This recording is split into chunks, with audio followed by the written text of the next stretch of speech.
tell us about why they are removing IAS and IPS officers and what are the allegations they are putting on them? Yeah, recently what you have seen in today. Because generally the people in the IAS and IPS, they are supposed to ensure a level playing field. They should not take sides with any party.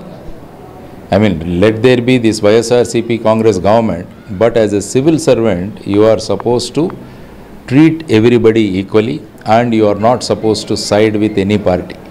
Every action of yours will be seen from different angles. So the Election Commission felt about these officers who have been transferred that they are siding with the government or the party which is in power. So they said in order to ensure fairness in the elections, continuing these officers is not good. So that's why they have been transferred. This happens generally during the elections also.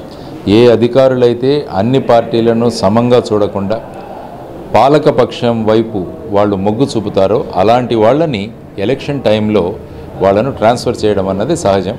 ఈరోజు I think కొంతమంది IAS officers, కొంతమంది IPS ఆఫీసర్స్ని ఈరోజు transfer చేయడం జరిగింది. అందుకనే civil servants ఎప్పుడు కూడా ఏ party అధికారంలో ఉన్నా కూడా మన రాజ్యాంగం కాన్స్టిట్యూషన్ ఏం చెప్పింది, చట్టం ఏం చెప్పింది, ప్రొసీజర్స్ ఏం చెప్పాయి ఆ విధంగా అమలు చేయడం చాలా అవసరం. లేకుంటే ఈ విధంగా ఎలక్షన్ టైంలో ఈ విధమైన చర్యల వల్ల వాళ్ళ కెరియర్లో అంతా కూడా బ్లాక్ మార్క్ పడుతుంది. రేపు వాళ్ళు ఎక్కడికి వెళ్ళినా కూడా వీళ్ళు ఈ పార్టీని సపోర్ట్ చేశారంట కాబట్టి ఎలక్షన్లో వీళ్ళను ట్రాన్స్ఫర్ చేశారంట అన్న బ్లాక్ మార్క్ వాళ్ళు through out their life they will carry. So civil servants they have to be extremely careful. Civil servants చాలా జాగ్రత్తగా మనం పనిచేయాలి. ఎవరి తరపున ఏ పార్టీకి మనం మొగ్గు చూపట్లేదన్న మన న్యూట్రల్ బిహేవియర్ అన్నది చాలా. Who ever doesn't show neutral behaviour they generally get transferred. This is what happened with some of the IAS and IPS officers in this state also.